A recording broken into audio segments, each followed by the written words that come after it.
Lahko. Lepo pozdravljam vse današnje obiskovalce in našo predavateljico Irino Moiro Cavaion, ki prihaja iz Inštituta za jezikoslovne študije ZRS Koper, kjer je zaposlena kot znanstvena sodelavka. Irina nam bo danes predstavila eno zelo zanimivo temo z naslovom Vzajemno poučevanje in učenje jezikov ter model učenja sosednjih jezikov, ki temelji na stiku. Je tako, Irina? Točno tako. Predavanje, ki bo trajalo približno 45 minut, bo Irina izvedla v angleščini. Sledijo vprašanja gostov, kakšno moje vprašanje, tako da bomo v prijetni družbi zaključili današnji predzadnji pomenek. Še nekaj besed, Irina, o tvojem raziskovalnem delu.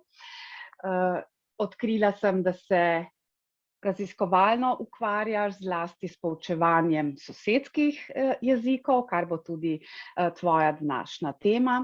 Poučevanjem slovenščine kot tuji jezik ali sosedski, poučevanjem italijanščine kot drugi ali sosedski jezik, večjezično vzgojo, medkulturno ozaveščenostjo in medosebnimi stiki.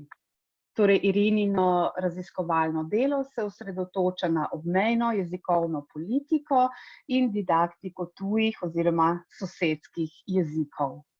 Irina je oblikovala tudi inovacijski model za učenje in poučevanje sosedskih jezikov na nov, izviren način in ga je uspela dodobra predstaviti ne samo doma, ampak tudi v tujini. Še čisto svež je Irinin članek, ki ga je objavila v nemški reviji Zeitschrift Interkulturellen Fremdsprachenunterricht, ravno s polic nekako, Teaching and Learning the Language of the Neighbor Country, Tools for Mainstream Primary Education in the Slovenian-Italian Border. Poleg številnih znanstvenih člankov pa lahko najdemo tudi marsikakšno strokovno delo, ki ga je pripravila Irina. Eno izmed njih je tudi knjiga Najstniki, stiki in sosedski jeziki, uvodna študija k didaktiki jezikov v stiku, v kateri najdemo zagotovo kakšno idejo tudi za območja, ki niso samo ob meji. Torej, Irina s svojimi raziskovalnimi dosežki prispeva k vlogi in obstoju in uveljavitvi sosedskih jezikov in didaktike sosedskih jezikov. Pred kratkim pa je prejela tudi priznanje glasnik znanosti za posamezne vrhunske znanstvene dosežke obetavnih raziskovalcev in raziskovalk. Irina, veselimo se tvojega današnjega predavanja. Izvoli. Andreja, hvala. Taka predstavitev, moram reči, še nisem imela, tako da čestitam, hvala. Zelo sem uživala in tako, hvala. No, jaz se opravičujem, bom govorila o angleščini, ker verjetno to je malo, da se bojim kot otroci. Govori ne, da se bojim, ampak zares vidim, da v slovenščini mi zmanjkajo besed in potem ne teče prav tako misleno, kako je treba, tako da bom v angleščini seveda pripravljena sem za katerokoli vprašanje v slovenščini, kako smo se dogovarjali. Tako, today I prepared this reciprocal language learning and teaching and a Copeland model, where Copeland stays for a contact-based language learning and teaching. Exactly what Andrea was talking about, neighboring languages in this case. So the key words for today, they are definitely reciprocity, vzajemnost, slovenščini, something really already started expressed in Eric Hawkins' thoughts and Vivian Cook in the 80s, reciprocal language learning, and actually a concept which is basically constantly present in educational settings. I mean, not only for language learning, but for learning situation in general. And then the second keyword is contacts, of course, and interpersonal, intergroup contacts. And for this reason, my model is called Cobalt, contact-based. And then authenticity in language learning and teaching, which I think, and we think as a researcher, that it is the very challenge for our models for our future thinking about didactics of languages, because we cannot really just rely on classroom settings. So the three keywords are, of course, intertwined, and they are melting together in teaching strategies. I have some reflection, and I hope future research about the relationship between these keywords, reciprocity, context, authenticity, and interactional competence, how to develop on the basis of the concepts of reciprocity and authenticity. And then, of course, the big question always for us teachers and researchers about assessment, how can we assess, how can we understand the process of learning is going well or not, or is that possible to assess language learning in the context of contact-based teaching, and including authenticity of languages and relationships in the learning. So a quick through this reciprocal language teaching presented in a short article of Vivian Cook in the 80s, presented in Modern English Teacher magazine in the 89. And Vivian Cook tried to develop a methodology where he noticed, he assumed reciprocal in the sense that there were teachers of French and English or Russian language teaching each of the language to the other. And this was the setting. So the principle were make the learner of a foreign language also the teacher of our language. The techniques was based on pairs of students. They were performing tasks together in reciprocal relationships, of course. I have to hide my picture, I can't see.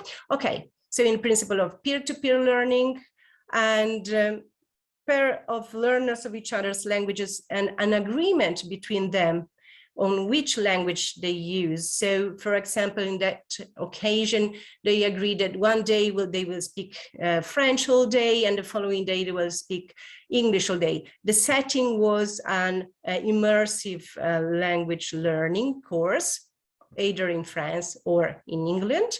And so I here highlight the code choice as a very important strategy and principle. Then they were cooperating and collaborating together.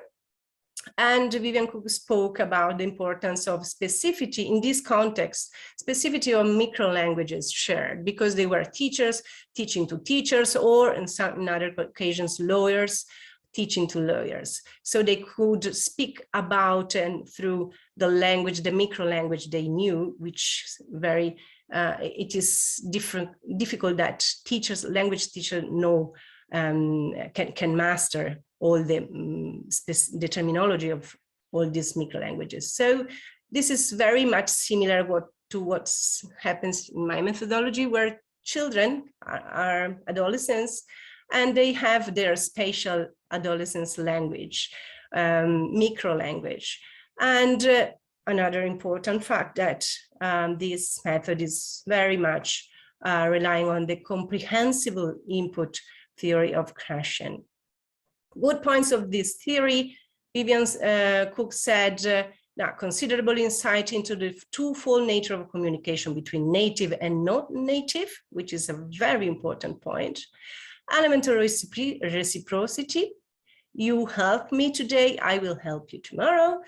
The importance of status of languages. No authoritative native speaker is here mastering the situation every day in the same way, but they are alternatively more authoritative or not at all. They were, the learning setting was based on actual communication, exchange of meaningful ideas among the students, interesting to them, of course, and development of real relationships and interaction. And also, it is the special context for developing particular communicative strategies for dealing with non-native speakers. And Vivian Cook here spoke about not foreigner talk, as we know, but maybe a real foreigner register. But there were also noticed some critical points. Vivian Cook spoke about difficult to develop this kind of methodology for intermediate, for basic, for very beginner learners.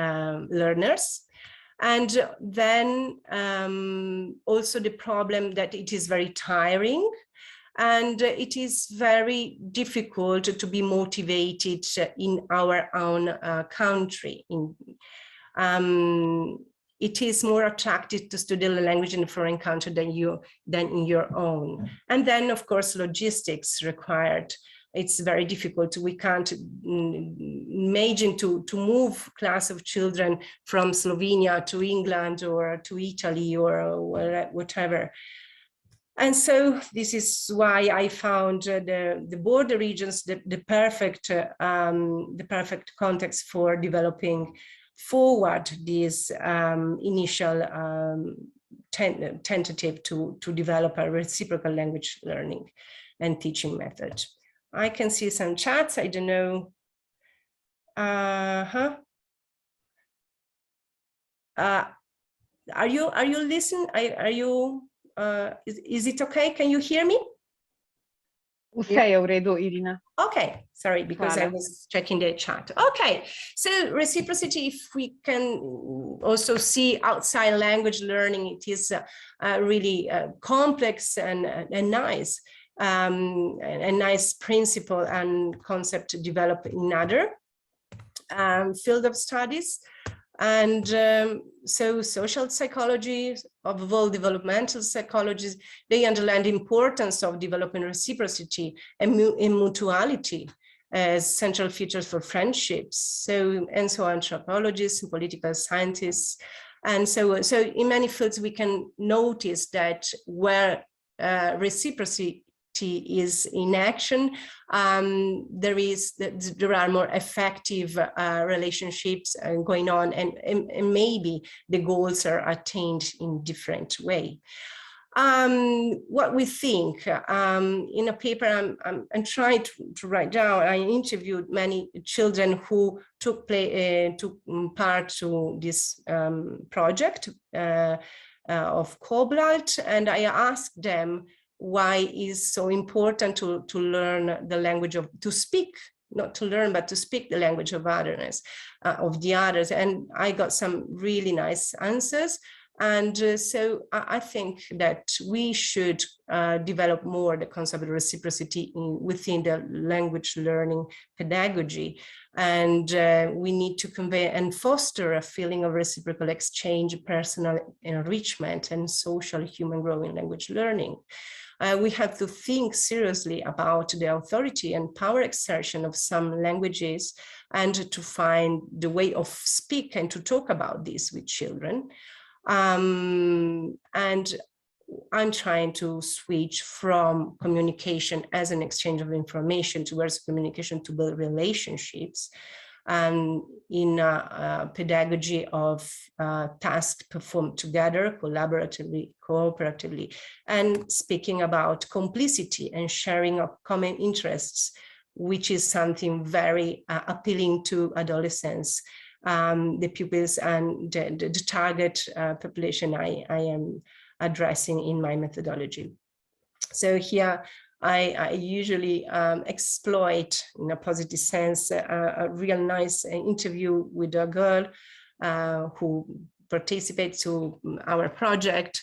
And when we ask about why she likes speaking the language of others, she said, well, first of all, it's funny, and there is a lot of laughing, a lot of really enjoying moments when children are together, both virtually or face-to-face, learning the language of the other. Then she explained that you come closer to the other and you have more relationship, she said. I interpret like a stronger relationship.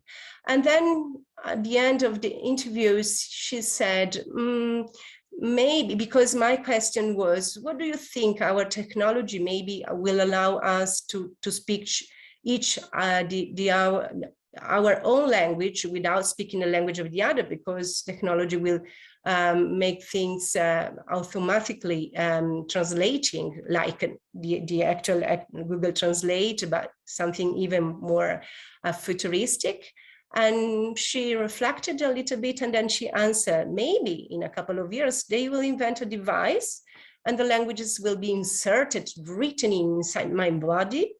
That's not good, she said. Learning languages is funny. They grow inside you like the roots of a tree. And she's showing this tree with the arms, and each branch of the tree is an aspect of language, the culture, the people, the dialects. To already know the language does not make sense at all. So this sense of process, and she experienced a very also difficult moment of not comprehension with the adolescents she met from the other school. But anyway, doesn't matter if it is so difficult. The fact that we are reciprocal learning, we are reciprocal in a difficult situation, of course, it helped. So my personal shift is I started, as I will show later, more from a social study and theory as a base of this approach. So I'm shifting from contact as a social phenomenon. I started from intergroup contact theories towards a concept of contact as a more complex and interpersonal encounter, and including the sense of responsibility, of sense of care of otherness and reciprocity. When I'm talking and speaking to others, we have to sensitize children and pupils and young learners to really assume the right attitude, to have this foreigner register or talk, and to come closer to the person we are talking. And very much inspiring always in my career has been Claire Cramsch with her amazing literature. And I really suggest the reading of this paper, Educating the Global Citizen or the Global Consumer. Always complex, the writing of Claire Cramsch, but for example, in this excerpt, she speaks about ethical responsibility. She speaks, she said, we consider language learners neither as citizens nor as consumer, but as denizens of a complex ecology, where denizens means foreigner allowed certain rights and obligation in her adoptive country, who has the advantage of underscoring the change in ethical responsibility that a global ecology rather than a global economy demands. And in a concept and context of global ecology, the language learner is not so much responsible for his or her own success as much as his or her capability to answer to the well-being of others. This is what inspires our methodology. So how I started as an observer. I started as a foreigner, a design, and coming from Italy and not from Trieste, and noticed that in Trieste nobody was speaking Slovenian. Then I moved to Koper, Capodistria, and I noticed that there was the compulsory teaching and learning of Italian, but children, they were not happy at all. And I was really thinking this is something really wrong. On one side, they are not learning at all the language. On the other side, they are allowed, but they are not happy. So it must be something to do, because this richness of this environmental, linguistic, and cultural can't be not exploited in a good way. So I noticed this stigmatization of Slovenian language in Italy, or at least in Trieste, of course, and Italian not really liked among children and teenagers in Slovenia, in Koper, or all the coastal, Slovenian coastal. I made a survey before my doctoral research, and literary integration, of course. So, and very much missed the opportunity of this border, which are supposed to be open, but not so much qualitatively exploited. Border regions, very quickly, I think it's important to also contextualize these. Border regions are not only in Slovenia or in Italy. We are not the only owners of these borders, but they are everywhere in Europe. Europe is made up of borders. 40 lands borders, 440 regions located along the borders. And it is a matter, of course, not so much developed from language learning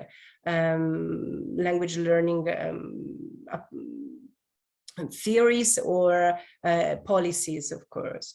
And so they are a phenomenon, really important in numbers, and I think we have to respond with some good pedagogy of languages for cohesion. This is a very important document, quite recent, 2017, boosting growth and cohesion in European border regions, and here is highlighted how much important is learning the language of other, of course. Okay, and other documents. I will leave the PowerPoint, and you can find this recommendation, reference studies, communication, European Commission and Council of Europe documents about the importance of teaching and learning the neighboring languages. But then there is no methodologies yet.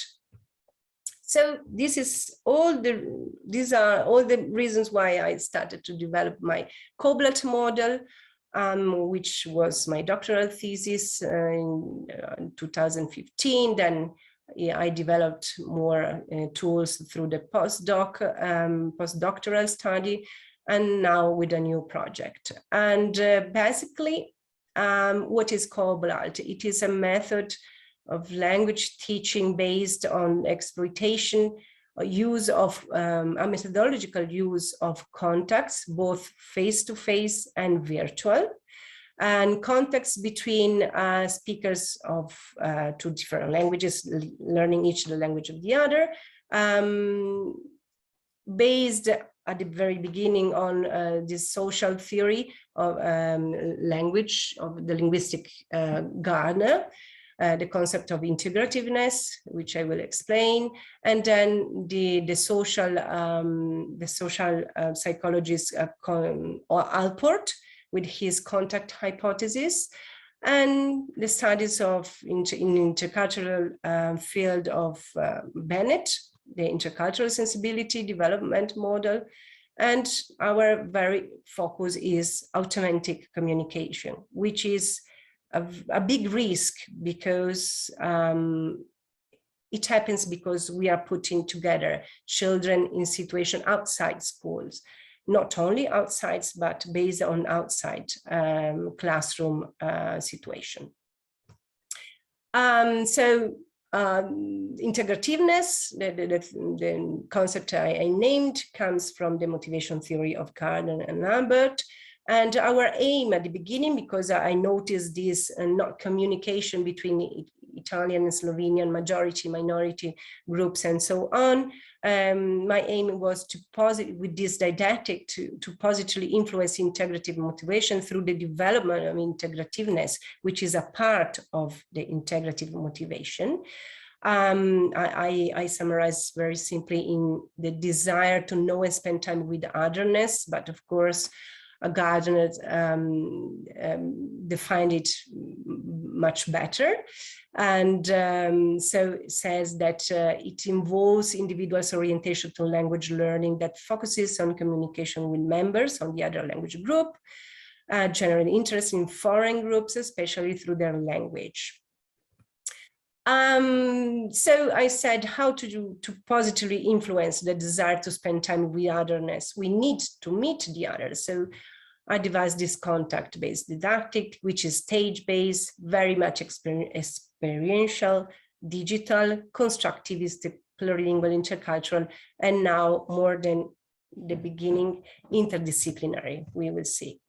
The theory of Koper model, the framework, the theoretical framework is highly interdisciplinary, and it started all with this social linguistics, intercultural studies, but also some second language acquisition theories.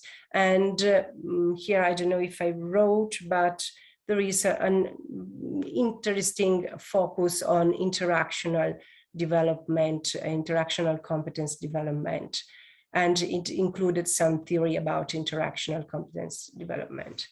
Of course, here I can't explain every single aspect of this model in details.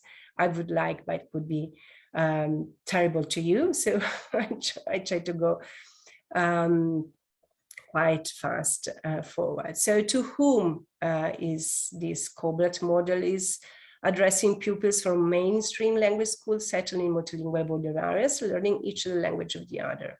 They are aged 11, 15 years old, and it involves neighbor language teachers, but also subject teachers.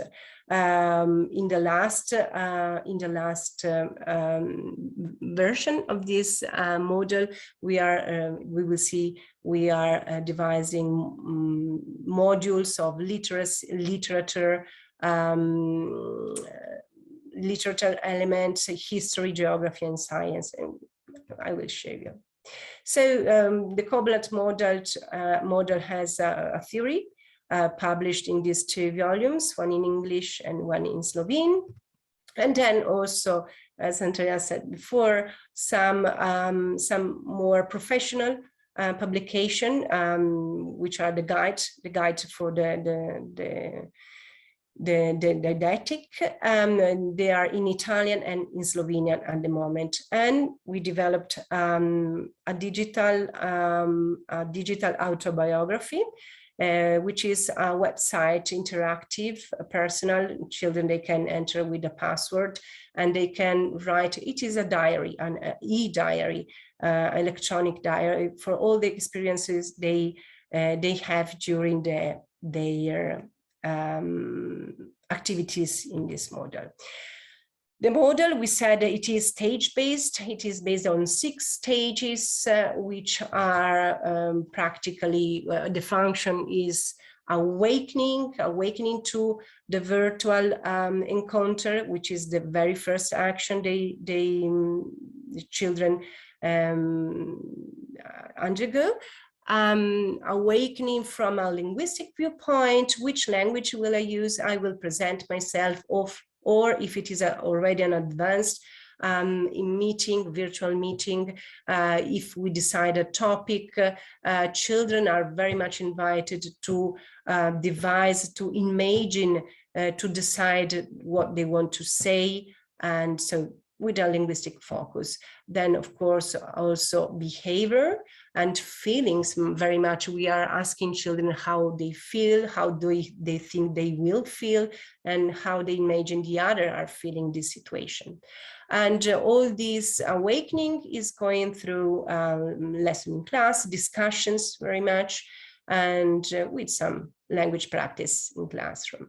Then the second stage is the virtual encounter. They meet through video call. If it is the very first video call, they just introduce themselves in couples. They are never alone. And so there is the whole group beside, and in the couples, they meet another couple of children from the other class.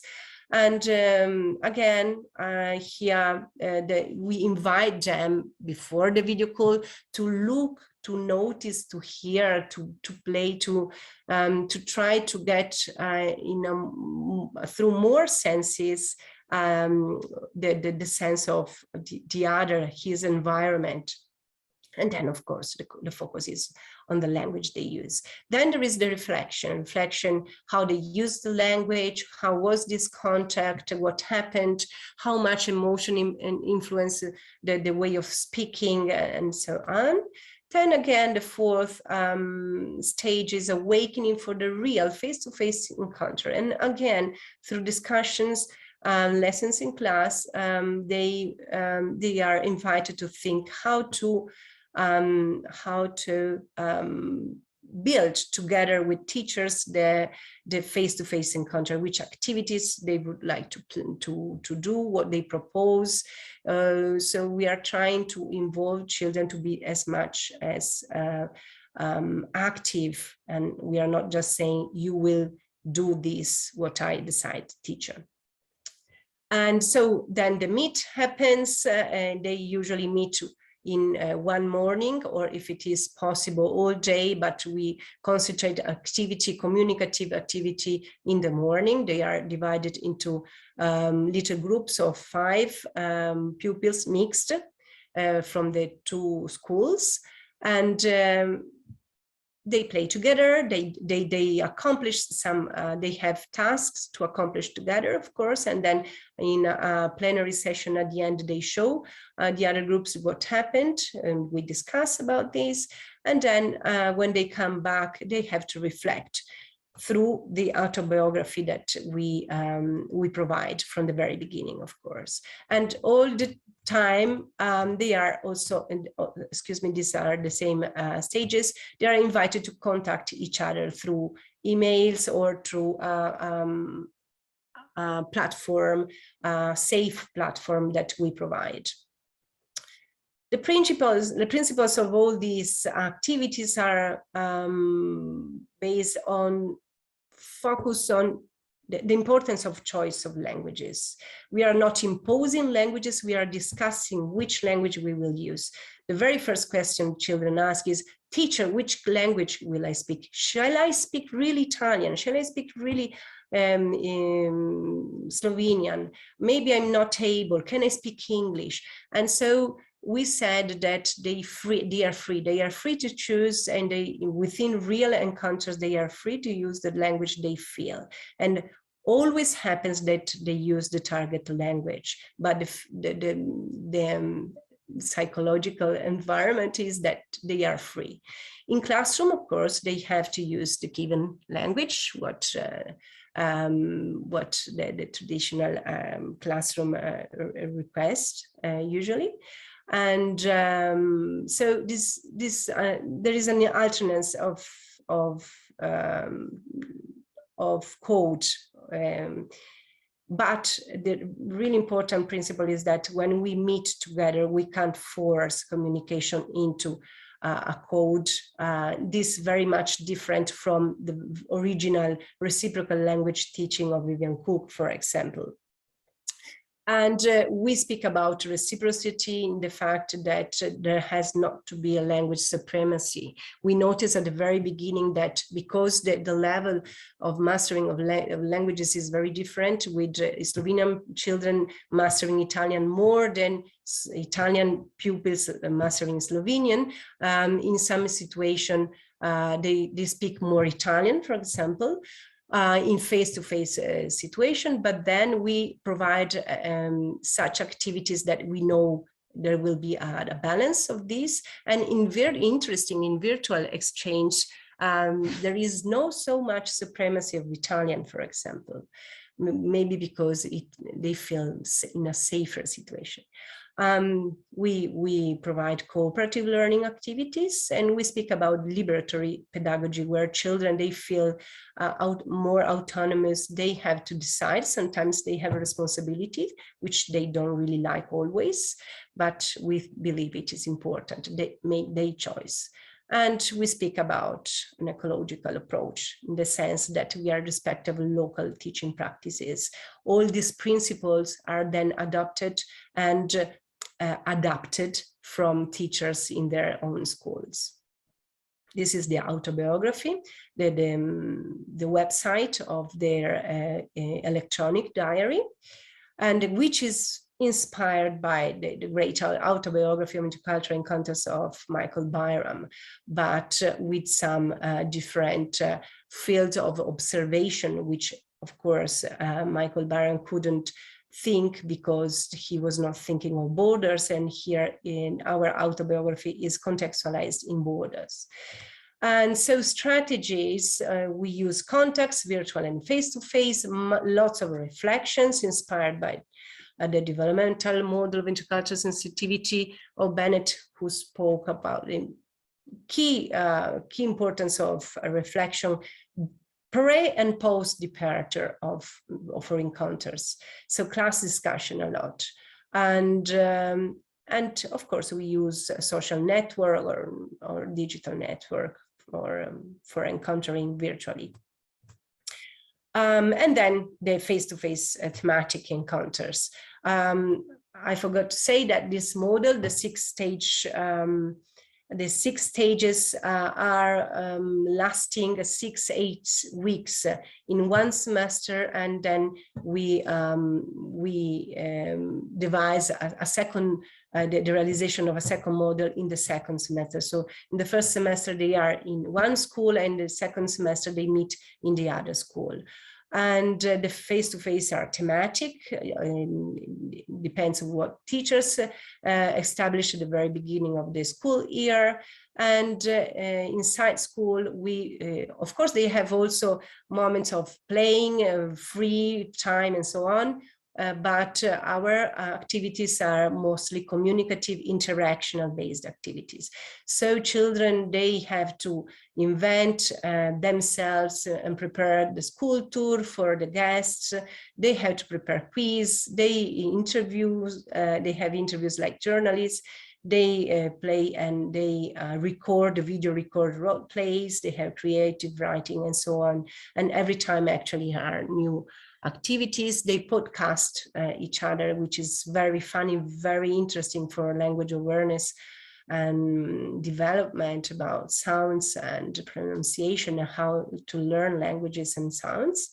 If it is the case, we can go outside school, like in Muggia, for example, which is a pedestrian town. Children, they can have communicative, authentic activities outside. They go and they shop together. They act like tourist guides, but not in a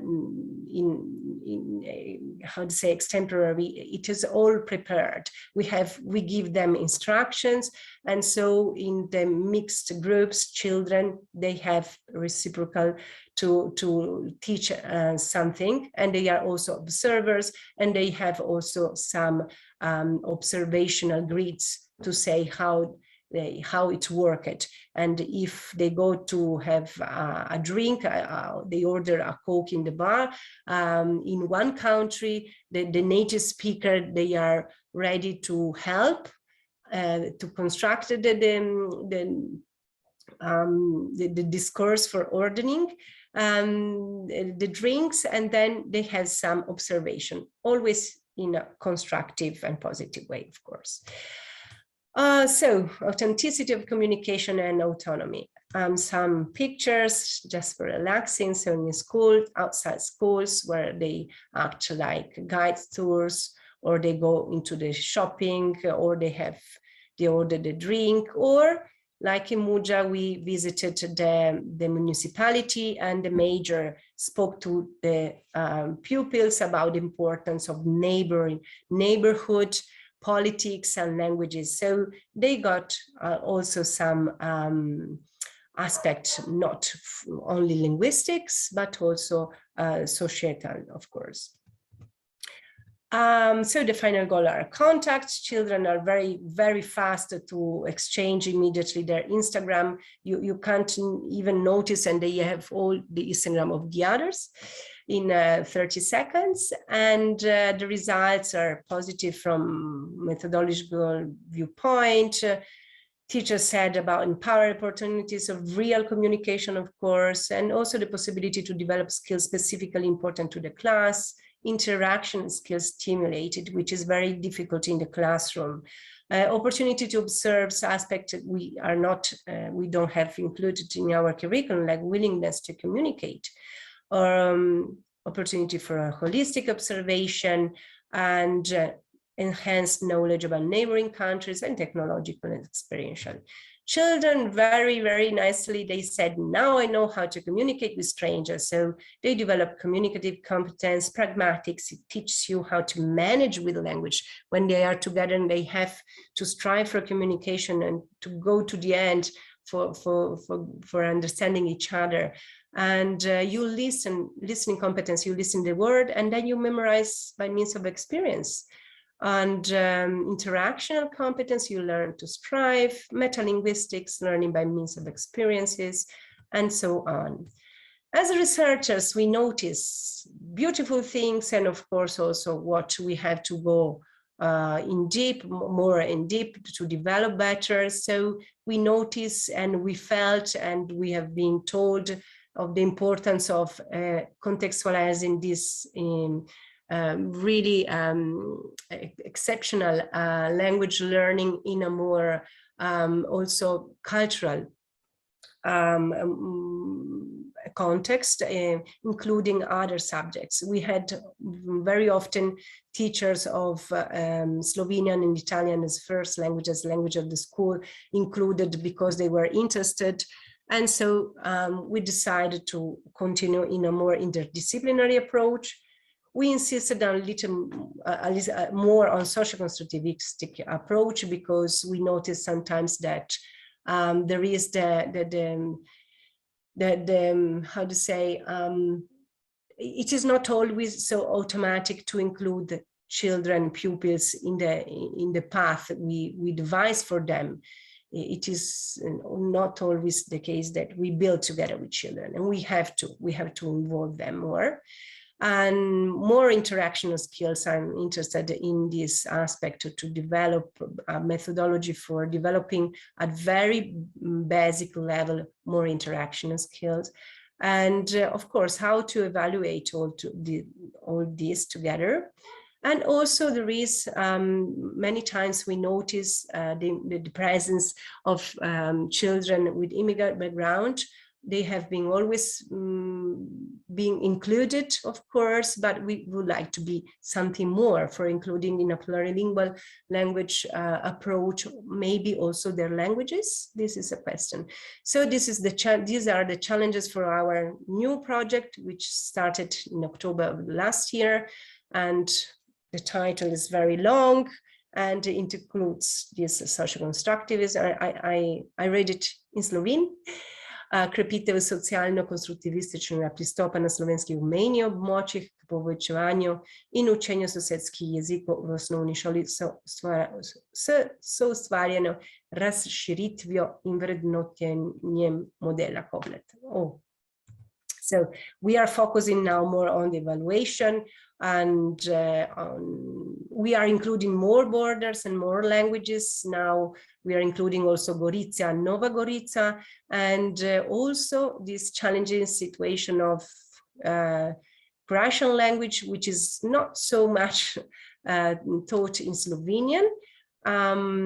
So Piran is our beacon school. They are very, very brave, and they are starting both they are learning Italian children, and now they are starting Croatian, and maybe they are learning Croatian directly from children from the school of Buzet in Croatia, where a few of them, they are learning Slovenian. So this is a new challenge. And the interdisciplinarity of Koblet will be developed through this module. And we had a training course for teacher in March, and we provide these modules, My Koblet, of course, then Tilka module of Vesna Mikolic about intercultural communication, and a focus on non-violent communication and good communication on the borders.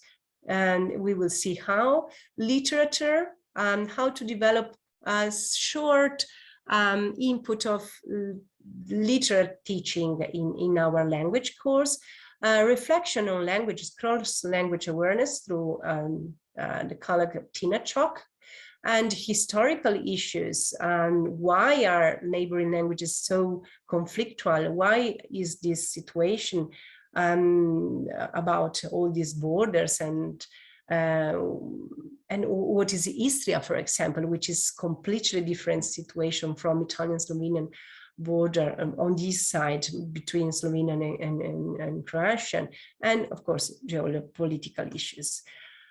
And we are trying to include more children are using with immigrant background. We will use some tools already developed from other projects from our ZRS center, like the MiCreate project. They devise a very interesting guidelines for implementing integration labs in school.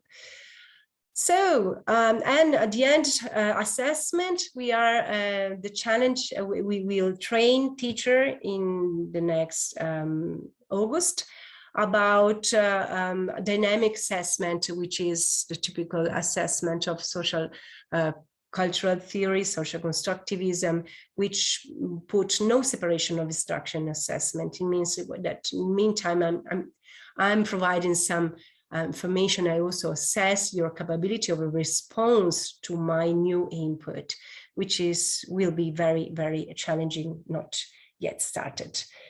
So this is all together. So we started from the reciprocal language learning, and we finished with social cultural theories about dynamic assessments.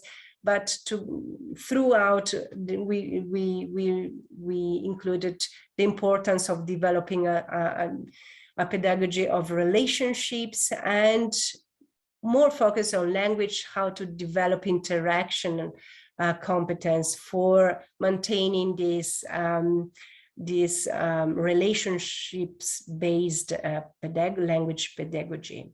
So these are my and our challenges on my team of work, and I hope it was clear enough, all this together. Thank you.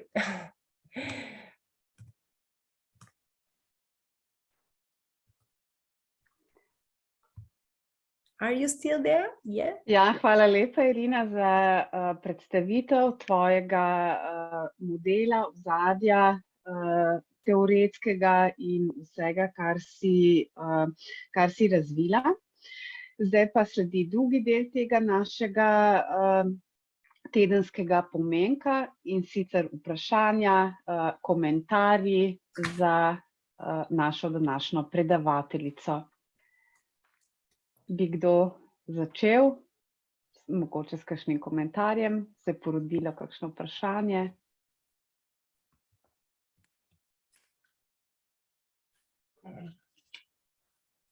Ja? No, bom pa jaz prebila led, pa mogoče potem še koga opogumim.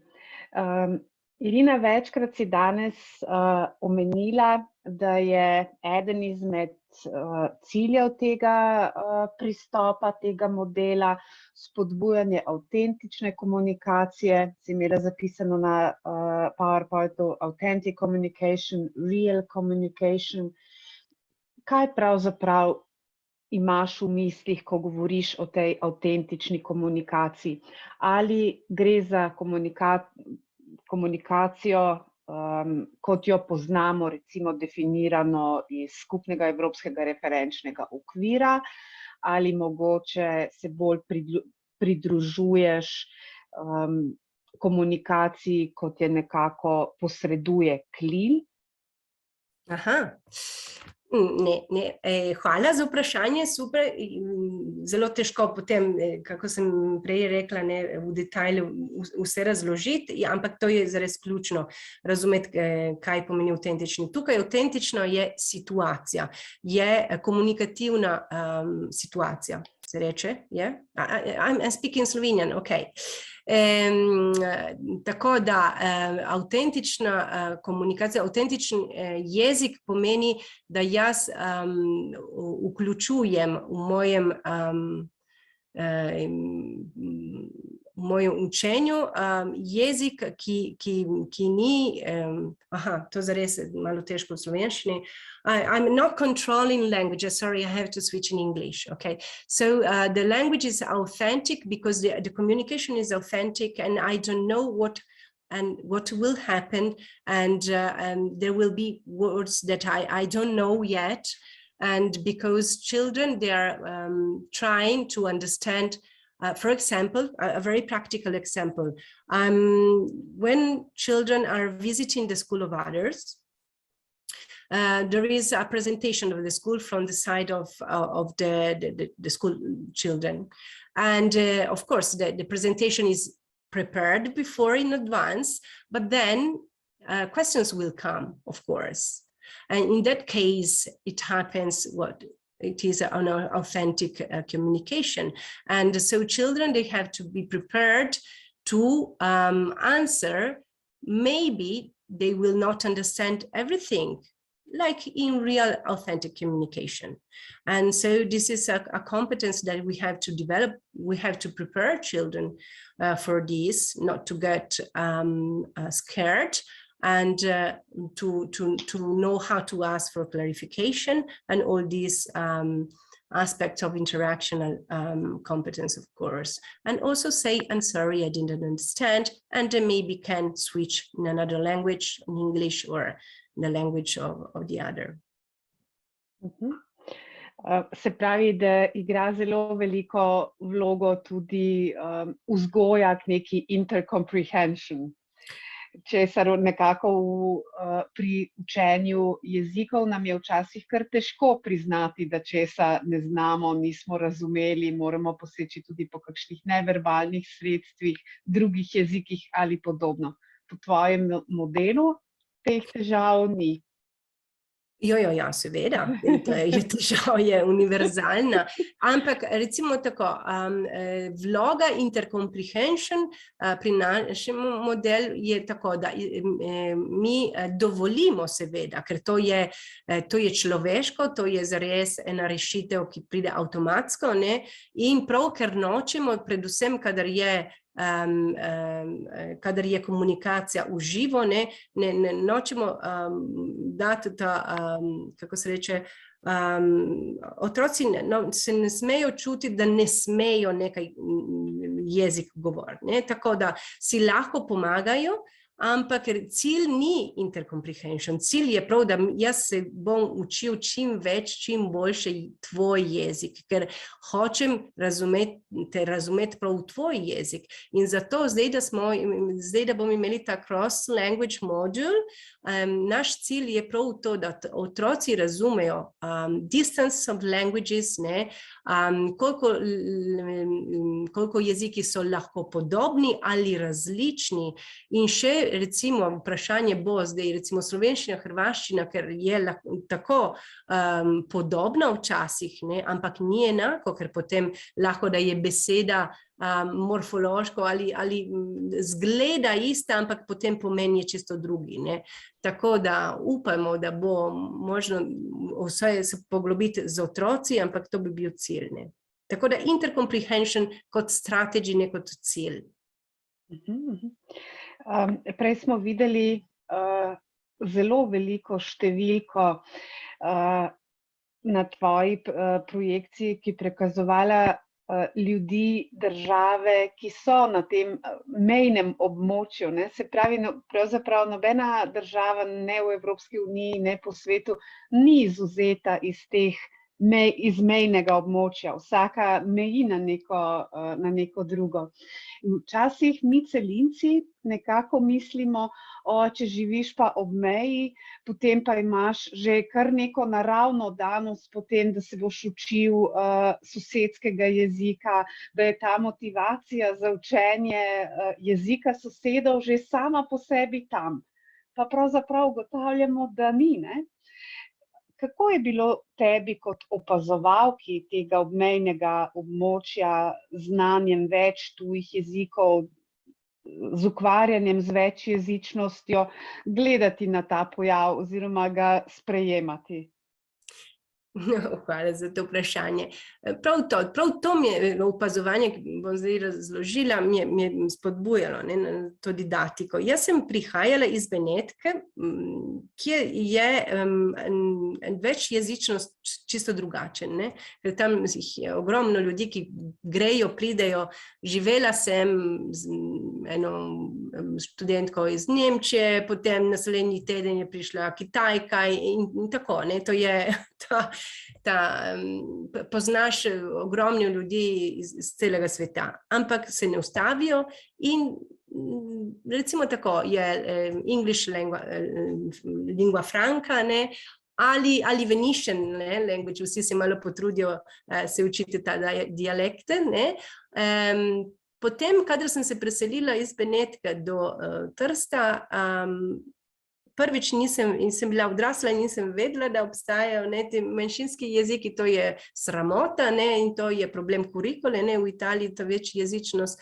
Šele zdaj nimamo v učbenikih tako lepo pokazano, da koliko jih je te manjšinske jeziki, in zdaj tudi bi bilo treba vse te immigrant language od children niso vključeni, ampak vseeno sem prišla v Trst in sem razumela, da tako je to območje, da se ne govori jezik sosednjega države, in se mi je zelo nenaravno. Potem sem razumela, zakaj, zdaj mislim, da sem tako poglobljeno razumela, zakaj, in zato je treba nekaj narediti, ker stvari se ne spreminjajo same.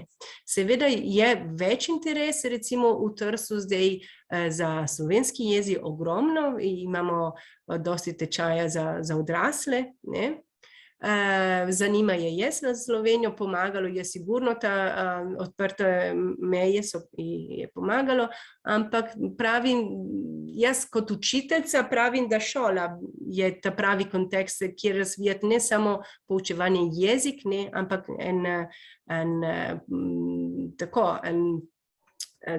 kontekst bolj vzgojno, ki ni samo jezik, ne cilj, ampak prav se spoznati, se razumeti in tako. In to je premalo. V Sloveniji vemo, in jezikovne politike so bile res zelo dobre, zelo napredne, tudi na evropskem nivoju, zdaj verjetno so v krizi, tudi v Sloveniji, ta jezikovna politika ni dovolj.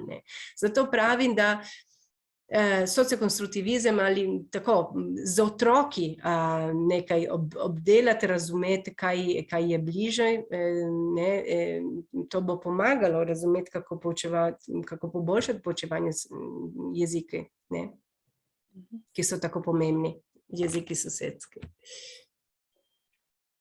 Sem zdaj mogoče že koga spodbudila, da bi še kakšno vprašanje se pojavilo?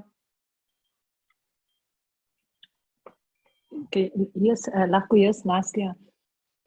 Ja. Sem na telefonu, tako da za kamero. Vas ne bom videti. Ja, edino vidite me. Zdaj tako je. Mogoče malo bi povedala, malo bi vprašala.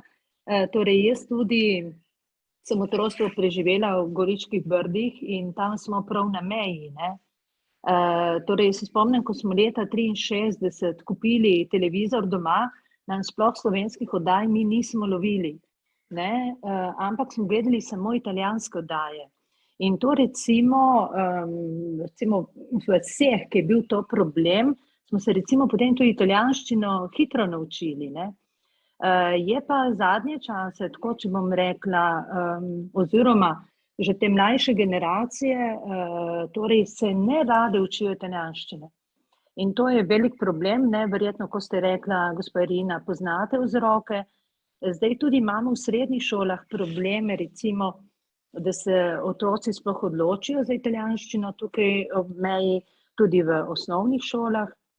Se pravi, ne vem, na kak način spodbuditi te stvari, kako spremeniti to njihove razmišljanje, te mite, ne, ki jih imajo, ampak izgleda, da se kar vleče iz generacije v generacijo.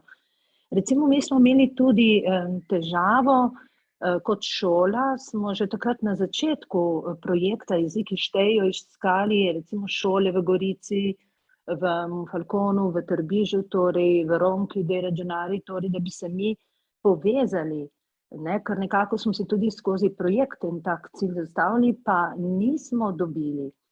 Celo nam je pomagala ta gospa Nataša Kabaj-Bavdaš, ki je torej odgovorna za italijanščino na Zavodu za šolstvo v Kopru, in tudi z njeno pomočjo nismo mogli recimo dobiti sodelovanje, ker je slovenščine pač, ne.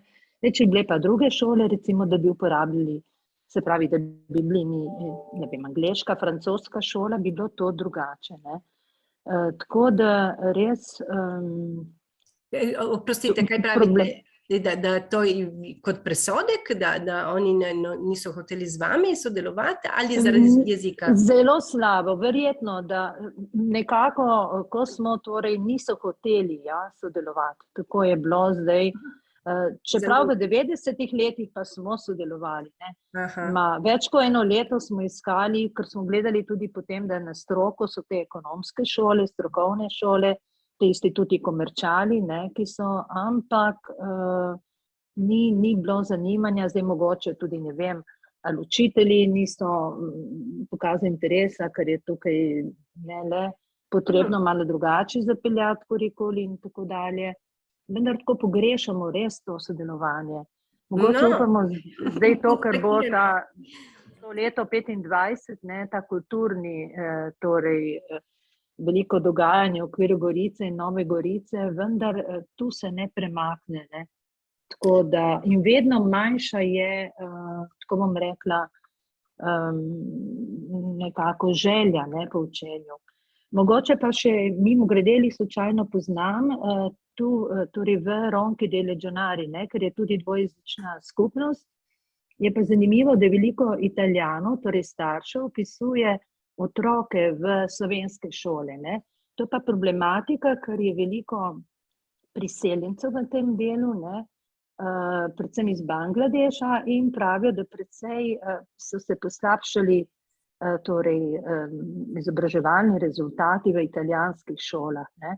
In to je zanimivo, da zdaj zadnjih nekaj let kar precej italijanskih, torej staršev, ki ne govorijo slovensko, upisujejo v šole, ne. Upamo, da se bo kaj spremenilo, no, v tej smeri.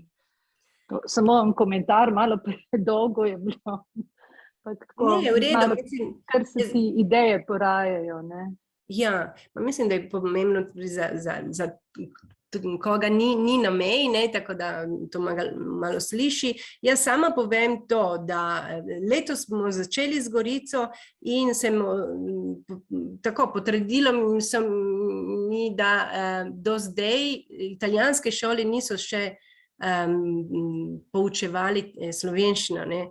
Nekaj na osnovni ravni eksperimentalno, tako da zdaj letos prvič ena nižja srednja šola se je lotila slovenščino in zato potem takoj smo jo povezali z eno osnovno šolo Štrukelj v Novi Gorici, ne. To je prva povezava, naš projekt se imenuje Kontakti in računamo, da bomo čim več šole kontaminirali. Samo problem je prav vzajemnost, ne, ker če mi iščemo šolo, kje tam se ne učijo in se ne pozanimajo za jezik drugega, to tudi malo vpliva, predvsem vpliva tehnično, ker potem morate govoriti v angleščini, ne, ker oni ne bodo znali v slovenščini. v redu, angleščino rabimo prav za se razumeti, za sporazumevanje, ne? Ampak pravim tako, je drugačen odnos. Ne? Zdaj, te šole, ki so vključene v projekt Kontakti, otroci se učijo jezik drugega. Ne? In to pomaga zgraditi skupaj eno potjo, da se razume, da vsak dela tako, da se potrudi za se približati. Ne? In to mislim, da je ključno. Hvala, Nastja. Hvala vam. To gre nekako z roko v roki, Irina, tudi z Global Citizen proti Global Consumer, kar si omenila prej. In če smo nekako ravno s tem komunikacijskim pristopom, spodbujanjem učenja jezikov za to, da se lahko tudi preseljujemo, konec koncev študiramo, kje drugje, smo že nekako tako bolj v global consumer. Zdaj, da pa poskušamo razumeti drugega, da nam je mar za to drugačnost, pa je zagotovo neka nova tendenca, nekaj, na čemer bomo morali še vsi kar veliko delati. Ali se motim? Točno to in hvala. In jaz tudi sama sem razumela, ne, vidim, da zdaj skoraj 10 let se ukvarjam s tem Cobalt, ne, model, in vidim in čutim, ne, kako je pomembno prav preko modela, ne, prav pomagati otrokom, učiteljcem, da razvijamo ta prav v slovenščini, ne vem, kako je, sense of welcoming, ne? In tako da recimo mi jeziki, recimo leta 80, 90 smo se učili za biti bolj powerful, ne? Ker tako smo šli okoli po svetu, smo lahko študirali na dobre univerzah in potem pridobili super job, ne? Zdaj pa malo je kriza tega, ne? In predvsem tako, mislim, da šola mora imeti tudi predvsem ta vlogo, da mi vzgajamo otroke in da jezik uporabljamo tudi prav za welcome others, ne. Seveda tudi za empowering myself, why not? Moramo, ne, tako rast, biti bolj sigurno, pogumni in vse, ampak mora biti en dober cilj to. Tako da recimo moj model zdaj so mi več vprašali, če lahko prilagodim tudi za te otroke, ne, ki ne govorijo slovenščine še ali italijanščine, kadar prihajajo iz druge, ne, in mislim, da ta model gre ne za otroka, ki prihaja, ne, ampak za razred, ki se mora biti pripravljen za gostiti v vzajemnosti, ne. Ne more biti samo ti prideš, jaz ti, ne vem, pobožam, ne. Moramo zgraditi skupaj nekaj, ampak ker je jezik problem, ker se ne razumemo, in samo jezik, tudi kultura, moramo zgraditi te odnose počasi z metodologijo. Mogoče še eno vprašanje. Prej smo slišali, tudi je Nastja omenila, da je težko vzpostaviti stike, povabiti k sodelovanju.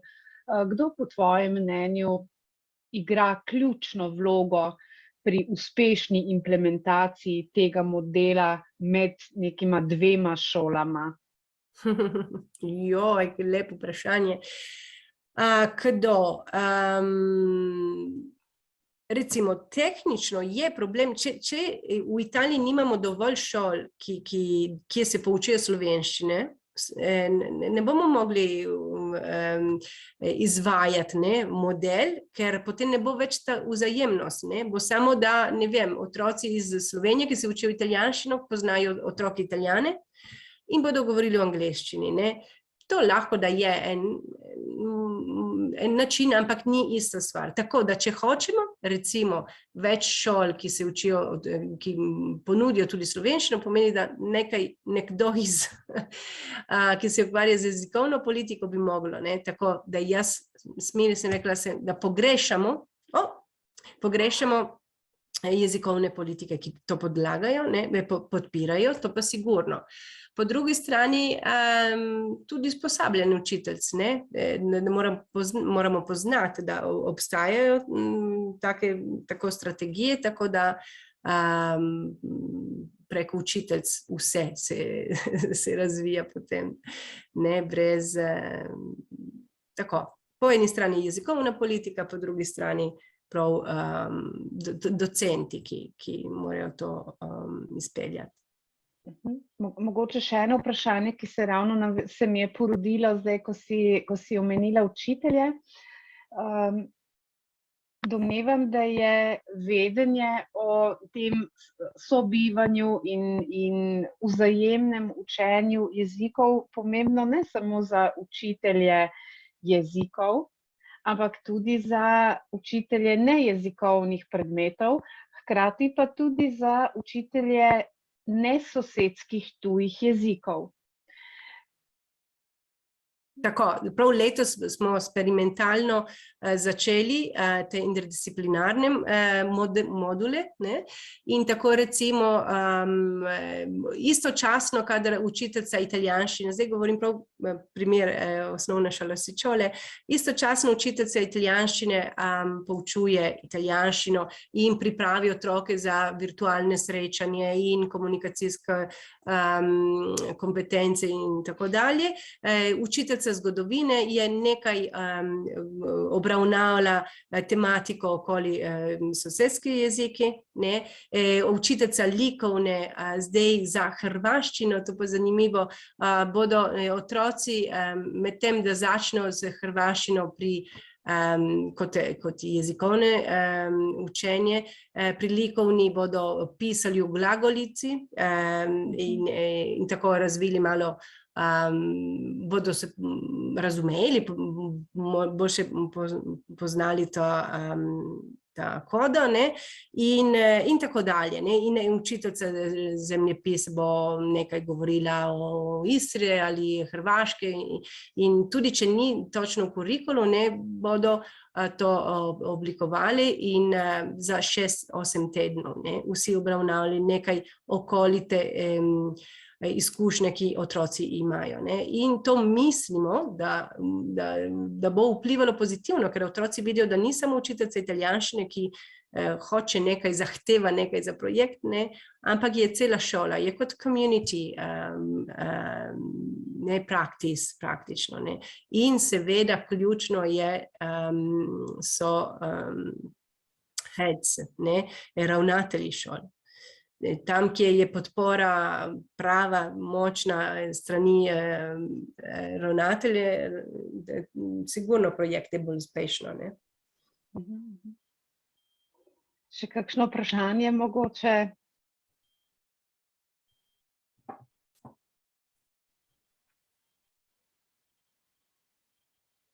Ne? Potem pa imam jaz še enega zate, Irina, in sicer ko si zdaj omenila, kako pomembno je, da ravnatelji, ravnateljice poskrbijo za to, da je projekt nekako dobro sprejet, da so učitelji vključeni.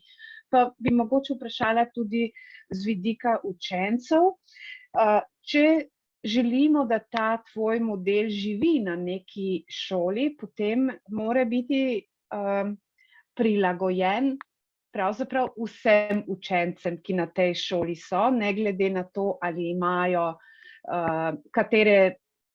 katere prve jezike imajo, katere so prinesli od doma, kako dobri so v jeziku, ki se ga učijo, kako dobri so v jeziku šolanja, in pa tudi, ali imajo morda kakšne posebne potrebe in podobno. Kako ste oziroma kako si ali pa kako so se pokazale izkušnje skozi pilotiranje, skozi izvajanje tvojega modela za to celotno osnovnošolsko publiko, ciljno publiko? No, dobro vprašanje, hvala, ker jaz sem tudi učiteljica in tako mi je zelo drago to, da so zares vsi vključeni. ampak ne forsirano, ne prav na tak način, da je za vse uživanje, se reče, užitje, uživanje. Užitek. Ja, užitek. Well-being, ne? To zares mora biti princip. Tako da smo bili marsikaj uspešni, včasih ne.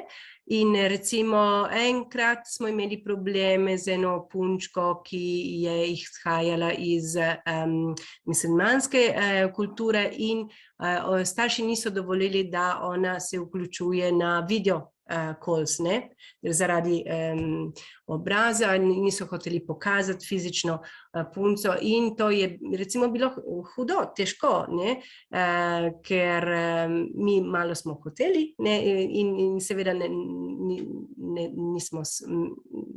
ne smemo, ne, in tako, da smo potem dobili rešitev skupaj s punčko, ne. Potem recimo otroci, ki imajo posebne probleme, smo imeli otrok, ki je bil en level spektrum autistika, ne, in tako da je v razredu bil precej nemiren, ne, in smo bili zelo, nismo točno vedeli, ne, kako bo reagiral, smo ga poskusili tako dati v skupinah, da bo imel tako vlogo, da bo vesel in tako je bilo. To je zares bilo zelo uspešno in tako, da on se je počutil dobro in je sodeloval, kakor je zmogel, recimo, in tako, recimo, v glavnem, kaj se dogaja, kadar se delajo stvari izven klopi, ne, classroom, otroci niso isti, ne, kot v razredu. To je veliko presenečenje, tudi včasih razočaranje, ker učitelj se mi, da tako pravimo, tak je dober, bo super, bo priden, ni rečeno, včasih ti najboljši so v wild situation ne tako pridni, ne, ker se ne počutijo tako sigurni kot v razredu, verjetno, ne, niso tako pogubni.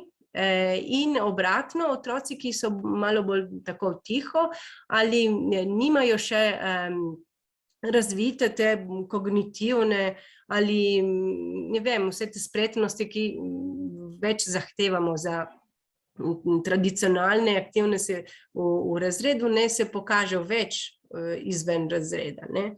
Tako da do zdaj moram reči, da so bile izkušnje bolj pozitivne, več kot negativne, ampak sigurno, recimo, zdaj imamo v razredu 2 ali 3 celo otroka, ki sploh ne govorijo slovenščine, ne govorijo italijanščine, ne govorijo angleščine, ne, ampak samo svoj jezik in to zdaj bo vprašanje, kako, ne. Jaz sem tudi zelo za multi-sensorial approach, ne, in tako, nekaj sem mislila tudi vključiti, nekaj aktivnosti, da jih bo, kako se to reče v slovenščini, I will try to build up a sense of group without communicating verbally and using dance therapy exercises. So they will have something together to transmit this sense of being, of welcoming, but not speaking. Ta lahko, da je dejavnost, da lahko imamo na začetku, ne, recimo, ali celo, kadar se srečamo vsi skupaj, face to face, ne, ampak potem za druge dejavnosti to pa težko, ne, evo. Tako, challenging, sigurno. Zagotovo, Irina, te čaka še veliko izzivov in tudi vse vključene v izvajanje oziroma preizkušanje tvojega modela. Ti želim, da bi jih bilo vsak dan več. Hvala. Torej, danes je z nami preživela tale pomenek Irina Moira Cavaion iz Inštituta za jezikoslovne študije iz Kopra. Poslušali smo njeno predavanje o vzajemnem poučevanju in učenju ter modelu ki ga je razvila. Irina, še enkrat najlepša hvala za to prijetno današnje druženje. Hvala vsem vam, da ste se udeležili predzadnjih pomenkov in naj vas na koncu še lepo povabim na zadnji pomenek, ki bo 31.5. In sicer bo predavala učiteljica Julija Hoda z osnovne šole Prežihov-Vorenc, pomenek pa bo moderirala doktorica Janja Žmavc iz Pedagoškega inštituta. Hvala, Andreja, hvala tebi in vsem, ki ste poslušali. Hvala, Tine. Hvala, nasvidenje. Ja, hvala lepa, lepo se imejte.